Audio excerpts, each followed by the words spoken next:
Today, the Eiffel Tower is the untouchable symbol of Paris. But walk underneath it in 1925, and you wouldn't see a romantic monument. You would see a massive 7,000-ton financial disaster. Built for the 1889 World's Fair, it was an engineering marvel with a strict expiration date. 20 years, and then it was supposed to be torn down. But the government let it stand, and decades later, the iron was deteriorating. Rust was bleeding down the massive struts. It required incredibly expensive specialized paint jobs just to keep it from collapsing under its own weight, and the French government was hemorrhaging money to maintain it. The public hated it. The press openly despised it. And across the city, whispers began to circulate that the government was quietly looking for a way to demolish the giant iron eyesore once and for all. Most people read those newspaper rumors and saw a civic failure. But sitting in a Parisian cafe, reading those exact same articles, was a man named Victor Lustig. And where the city saw a rusting liability, Lustig saw a multi-million-dollar vulnerability. Lustig wasn't a street-level grifter. He was a phantom, fluent in multiple languages, impeccably dressed, and possessing a terrifying understanding of human greed. He realized something so audacious it bordered on insanity. If the French government was going to tear down the tower, someone was going to have to broker the sale of 7,000 tons of premium scrap metal. Victor Lustig decided that broker was going to be him.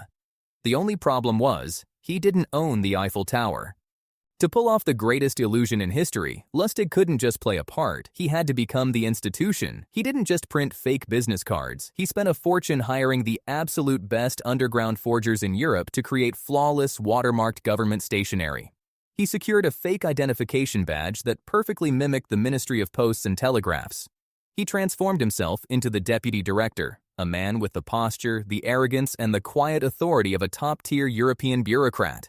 Armed with his new identity, Lustig sent highly classified letters to the 6 wealthiest, most cutthroat scrap metal dealers in Paris. He didn't invite them to a government building. Instead, he summoned them to the Hotel de Crillon, the most opulent, exclusive, and discreet hotel in the city. Imagine the scene.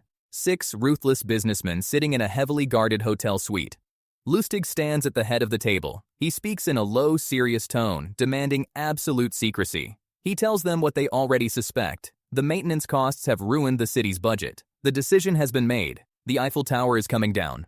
Lustig explains that if the public finds out, there will be riots. Therefore, the government is handing the scrap metal contract to one of the men in this room, quietly, before the press can catch wind.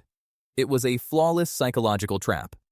To these businessmen, a shady, backdoor government deal happening in a luxury hotel didn't seem suspicious at all. It felt like exactly how the world actually worked. But Lustig wasn't just giving a presentation. He was a predator scanning the herd. He rented a luxury limousine and took the 6 men to the tower to inspect the metal. While the dealers were calculating tonnage and profit margins, Lustig was watching them. He was looking for a specific vulnerability, insecurity. He found it in André Poisson. Poisson was the newest dealer in the syndicate. He was wealthy, but he wasn't respected by the older men. Lustig watched Poisson's desperate body language, the way he tried too hard to sound smart, the way he looked at the others for validation. Lustig knew instantly. Poisson was terrified of missing out on the deal of a lifetime. He was the perfect mark.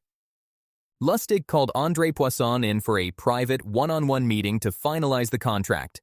The trap was set. The paperwork was forged. All Poisson had to do was hand over the money. But there was a massive snag. Poisson wasn't alone in this decision. His wife was looking over the details, and she was highly suspicious. She couldn't understand why a top-level French government official was moving at such a breakneck speed, demanding cash, and insisting on absolute pitch-black secrecy. She warned her husband that something felt incredibly wrong. When Poisson sat down across the mahogany desk from Lustig, he was sweating. The insecurity Lustig had banked on was now turning into cold feet. Poisson started asking too many questions, hesitating, and pulling away. For 99% of criminals, this is the moment of panic.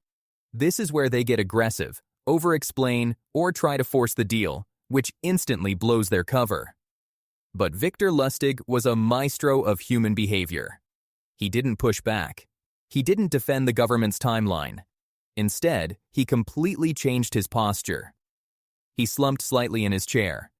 He looked around the room as if checking for listening devices, leaned across the desk, and lowered his voice to a whisper. He began to confess. Lustig told Poisson that being a public servant in Paris was a thankless job.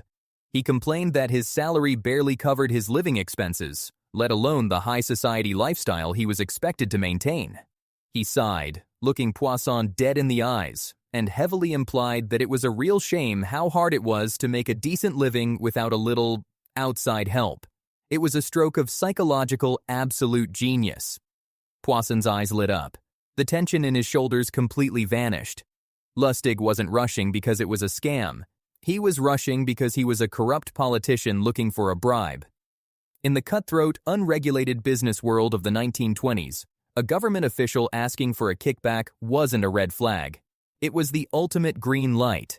It was the exact proof Poisson needed that Lustig was a genuine insider. Relieved and eager to secure his place in the Parisian elite, Poisson didn't just hand over the massive funds to buy the Eiffel Tower. He handed over a second, entirely untraceable briefcase packed with cash, a massive bribe directly for Lustig. Lustig casually counted the bribe, shook Poisson's hand, and slid a flawlessly forged bill of sale across the desk. Less than an hour later, Lustig was sitting in a first-class train cabin bound for Vienna, Austria, sipping champagne and waiting for the newspapers to explode with the story of the international manhunt. But the manhunt never happened. The newspapers stayed completely silent. Back in Paris, Poisson had gone to the Ministry of Posts and Telegraphs to coordinate his demolition crew. When he proudly presented his bill of sale, the confused clerk stared at him blankly. The crushing weight of reality hit Poisson all at once. He hadn't bought a monument. He had bought a piece of fake paper. But the humiliation was so absolute, so soul-crushing, that Poisson made a desperate calculation. If he went to the police, the press would find out. He would be branded as the idiot who bought the Eiffel Tower. He would be a laughingstock, his reputation ruined, his business destroyed. So, Poisson swallowed his pride, ate the massive financial loss, and told absolutely no one. Victor Lustig had pulled off the perfect crime. He was rich, and the authorities weren't even looking for him. He had won. But this is the flaw in the DNA of every master con artist. They aren't actually in it for the money. They are in it for the ego. They need to feel smarter than everyone else in the room. A month later, living like a king in Vienna, Lustig got bored. He realized that since Poisson never reported the crime, the scam wasn't actually burned. The blueprint was still viable. So, fueled by staggering, blinding hubris, Lustig packed his bags, took a train right back to Paris, and decided to sell the Eiffel Tower a second time. He pulled the exact same playbook. The fake stationery, the luxury hotel, the secret meetings with a brand new group of scrap dealers. But this time, his radar was off. He selected a mark who wasn't driven by insecurity. The new dealer grew suspicious of the secrecy, took the forged documents, and immediately tipped off the Parisian police. Lustig barely escaped. He abandoned the scam, slipped past the tightening police net, and fled onto a boat bound for the United States. In America, Lustig's ego only grew. He became a titan of the criminal underworld. He launched a massive, multi-million-dollar counterfeit money ring that flooded the U.S. economy with fake bills. He even successfully conned Al Capone, the most ruthless mobster in history, and lived to tell the tale. The U.S. Secret Service launched a massive manhunt, officially labeling Victor Lustig the most dangerous counterfeiter in American history. But in the end, it wasn't a brilliant detective with a magnifying glass that brought him down. It wasn't a tactical raid or a fatal mistake in his counterfeit plates. After years on the run, Lustig's longtime girlfriend discovered he was having an affair. The man who could read the minds of the wealthiest businessmen in the world had completely miscalculated the fury of a scorned lover. Out of pure spite, she picked up a payphone, called the Secret Service, and handed them his exact location.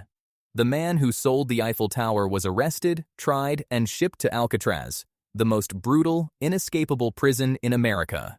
He spent the rest of his days locked inside a cold, damp cell, surrounded by nothing but rusted iron bars, 1,000 miles away from the iron giant he never owned.